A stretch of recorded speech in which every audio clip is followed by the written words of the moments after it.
लेकिन अभी इस वक्त जो इतलात आ रही है उनके मुताबिक मुकम्मल तौर पे शुमाली वज़ीरिस्तान में कर्फ्यू नाफिज कर दिया गया है और सख्त इकदाम किए जा रहे हैं। तो ये एक तरफ वो कहते हैं जी हम ऑपरेशन नहीं होने देंगे, दूसरी तरफ ऑपरेशन के लिए तमाम तर सहूलतकारी जो है वो गंडापुर सरकार फराहम भी कर रही है। लकी मरवत में क्या हुआ, बहुत सारे लोग इसके बारे में पूछ रहे थे, जानना चाहते थे। तो मैंने वहां पे मकामी सहाफ़ियों से बात की, मेरी 3 सहाफ़ियों से बात हुई और मैंने सारी इंफॉर्मेशन कलेक्ट की कि लकी मरवत में जो मासूम बच्चे शहीद हुए उन्हें किसने शहीद किया और कैसे किया गया। ये 2 अलग अलग वाक़यात हैं। एक वाक़या होता है एक गांव में और वहां पे एक घर के ऊपर ड्रोन हमला होता है।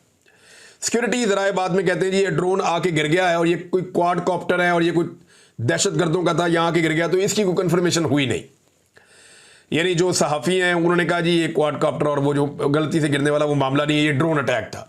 जो सिंपल हमें समझ आ रहा है ये ड्रोन अटैक था और जो इसकी FIR दर्ज हुई वो भी नामालूम ड्रोन अटैक की ही एक FIR दर्ज हुई है।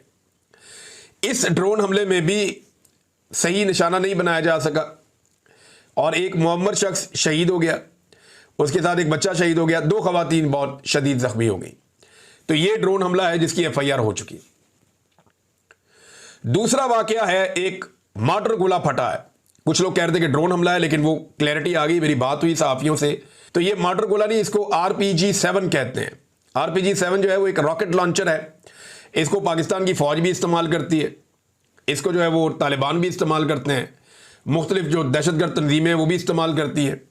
ये जो RPG के गोले हैं और ये रॉकेट लॉन्चर है, ये हमने भी थोड़े दिन पहले उनके पास भी देखे हैं। वो जो कच्चे के डाकू हैं उनके कंधों के ऊपर भी रॉकेट लॉन्चर लगे हुए हैं, ज़रा पुराने मॉडल के हैं, लेकिन RPG यही है, RPG-7। और जो मकामी लोग हैं जो हथियारों को समझते हैं उन्होंने कहा जी RPG-7 था जो वहां पे फटा है। अब इसमें कुछ लोग ये कहते हैं और जो जख्मी बच्चे हैं वो भी ये बताते हैं कि ये कोई एक शोला सा आया आसमान की तरफ से, वो आकर गिरा और उसके बाद धमाका हो गया। लेकिन जो मकामी लोग हैं कुछ बच्चे जो जख्मी हुए वो ये कहते हैं कि हमें ये खेलते हुए मिला था, हम इसको लेकर आए और हम इसे खोलने की बच्चे को कोशिश कर रहे थे तो ये धमाका हो गया। ये 2 बातें वहां पे मशहूर हुई हैं, लेकिन ज्यादा लोग ये कहते हैं कि शायद ये खेलने के दौरान बच्चे से खेल रहे थे। अब देखें, हमारे बच्चे खिलौनों के साथ खेलते हैं, पाकिस्तान की मिलिट्री एस्टेब्लिशमेंट जो है उनके सारे बच्चे खिलौनों के साथ खेलते हैं। जितने बड़े बड़े ताकतवर सियासतदान हैं उन सबके बच्चे खिलौनों के साथ खेलते हैं। लेकिन खैबर पख्तूनख्वा के कबायली इलाकों में बच्चे RPG के साथ खेल रहे हैं। क्यों? उनकी जमीन पे ये पहुंचा कैसे? उनकी जमीन पे ये पहुंचाया किसने? इसके साथ जिम्मेदार कौन है? कौन बताएगा कि आज खैबर पख्तूनख्वा के इलाकों में या कबायली इलाकों में जो आग लगी है, जो बलूचिस्तान में आग लगाई मुशर्रफ साहब ने, उसके लिए जिम्मेदार कौन है? कौन इसकी जिम्मेदारी कबूल करेगा? भुट्टी साहब को तो कत्ल कर दिया अपनी अकड़ के अंदर, परवेज मुशर्रफ ने मुक्का लहरा कर कि फिर मैं ये कर दूंगा, मैं वो कर दूंगा, तो फिर उन्होंने अकबर भुट्टी साहब को कत्ल कर दिया, वो शहीद हो गए। लेकिन उसके बाद से लेकर अब तक 10,000 लाशें हमने उठाई हैं और लाशें गिरने का सिलसिला आज भी जारी है। जबरी तौर पे लोगों को गुमशुदा कर करके भी कुछ हासिल नहीं हुआ। खवातीन को उठाकर जेलों में डाल दिया, कुछ हासिल नहीं हुआ। लगातार तशद्दुद की सियासत की जा रही है, वहां पे जबर इंसानी हकूक की पामालियां हो रही है। बलूचिस्तान में कुछ भी नहीं हुआ, होना भी नहीं है, ये पॉलिसी नहीं चलती होती। इसी तरह से खैबर पख्तूनख्वा के अंदर भी यही सारा कुछ किया गया। तो ये बच्चे बम के साथ खेल क्यों रहे थे? बम कोई लेकर आया क्यों वहां पे? ये बम की पॉलिसी पाकिस्तान में पाकिस्तान की मिलिट्री एस्टेब्लिशमेंट लेकर आई, ज़िया-उल-हक के दौर में लेकर आई, क्लैशनकोफ का कल्चर लाके पाकिस्तान में मुतारिफ करवाया और पूरी की पूरी एक नस्ल को बर्बाद कर दिया। उसके बाद नस्लों की कहानी शुरू हो गई और आज भी बच्चे जो है वो बम के साथ खेल रहे थे, अगर तो वो खेल रहे थे। अगर दूसरा मामला दुरुस्त है तो फिर ये कहीं से किसी ने फायर किया है, वो आकर बच्चों पे गिर गया। लेकिन ज्यादा लोग ये कह रहे हैं कि ये इनको कई बच्चों को मिला है बम, वो इसको लेकर आए, ये रॉकेट लॉन्चर का जो बम है, और इसको वो कई बच्चे खोल रहे थे और धमाका हो गया। अब इसमें 2 साल से लेकर तो 11-12 साल तक के बच्चे हैं, 5 जो शहीद हो गए।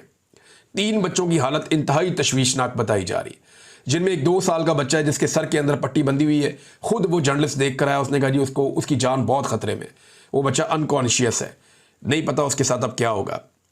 तो नाज़रीन, ये है वो सूरत हाल जो मैंने आपके सामने शेयर कर दी। इसमें एक जो ड्रोन हमला वो भी मैंने आपको बताया। अब इमरान खान साहब के बेटों के हवाले से जो फाइनल खबर आई वो ये आई कि उन्होंने वीज़े अप्लाई किए हुए हैं और उनके ट्रैकिंग IDs भी आ गए हैं।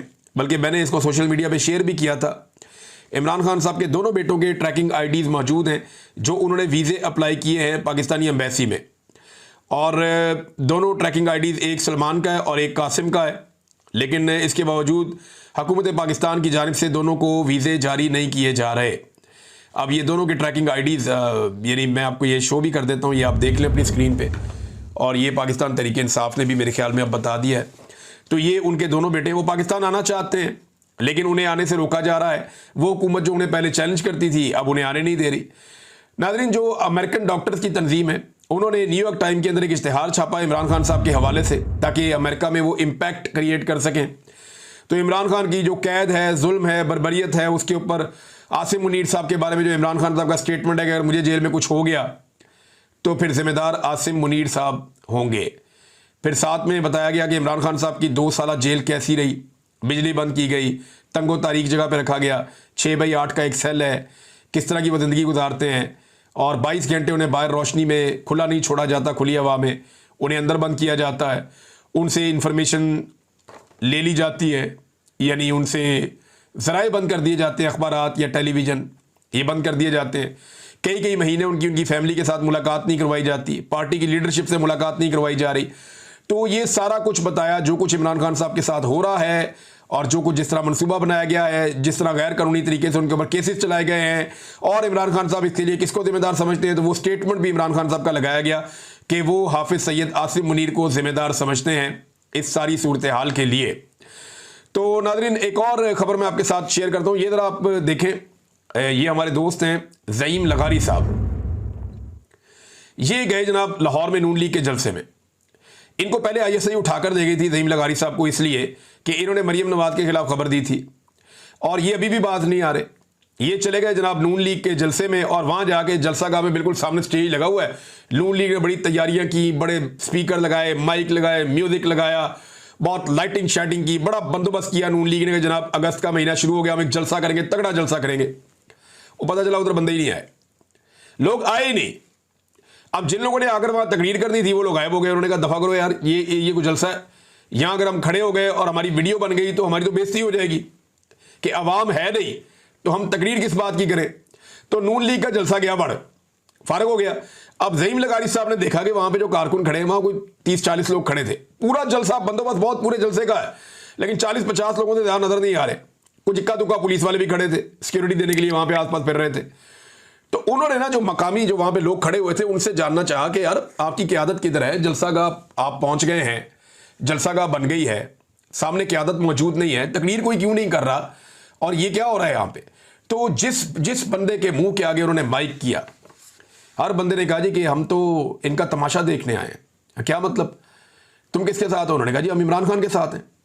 यानी नून लीग के जलसे में जिन लोगों को बुलाया गया, जिन लोगों को लाया गया, वो सारे लोग भी जनाब किसके साथ हैं? इमरान खान के साथ हैं। और मुझे हैरत हो रही थी वो सारा सुन के कि आज नून लीग की ये दुर्गत बन गई है। देखें, PMLN की जो लीडरशिप है, नवाज शरीफ की फैमिली, उनको तो समझ नहीं आएगी। उन्होंने तो जो बात अब समझ ली है सियासत में, वो बूट पॉलिशी करेंगे अब हमेशा, और उन्हें अब मकबूलियत से गरज भी कोई नहीं है। उनकी तो लॉटरी लगी हुई है, जब तक लगी हुई है, और उन्होंने भाग जाना है सारा कुछ छोड़ छाड़ के। लेकिन जो असल मुस्लिम लीगी हैं, जो शुरू से मुस्लिम लीग के अंदर शामिल हैं, जिन्होंने मुस्लिम लीग के लिए कुर्बानियां दी हुई हैं, वो लोग या वो लीडर, वो तो ये सोच सकते हैं ना कि ये क्या कर दिया हमारी पार्टी के साथ। आज एक जलसा करने की कैपेसिटी नहीं छोड़ी। जाती ताल्लुकात की बुनियाद पे कोई बंदे बुला ले तो बुला ले, अदरवाइज नजरिए के ऊपर PMLN का कारकुन बाहर निकलने के लिए कारकुन बचा ही नहीं, लोग है ही नहीं। आप माइक निकालते हैं, लोग कहते हैं बाहर सड़कों के ऊपर, अक्सर मैंने इंटरव्यू करवाए, लोग कहते हैं जी हम PMLN में थे, अब हमें अच्छे नहीं लगते, हम इमरान खान को सपोर्ट करेंगे, क्योंकि वो डट कर खड़ा है पूरे सिस्टम के सामने और पाकिस्तान के लिए बात कर रहा है। तो सूरत हाल जो है ना वो बड़ी मुख्तलिफ हो गई है।